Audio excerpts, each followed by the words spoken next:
We can see in the single stacked column chart that our annual amounts are obviously in dollars. However, this dollar sign is being repeated for every entry on the y-axis. If we wanted to clean up our data visualization a little bit, Macabacus can assist. Select your chart, go up into Charts, then under y-axis format, we can set these maximum value options.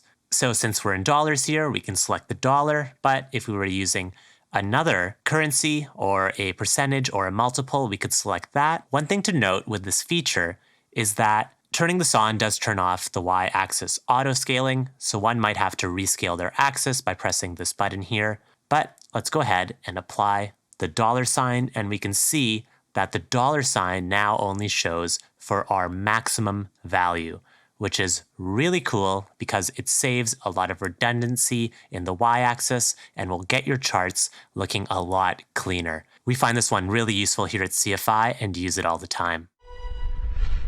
Enjoying these tips and would like to see more of our content? Then hit like and subscribe to our channel.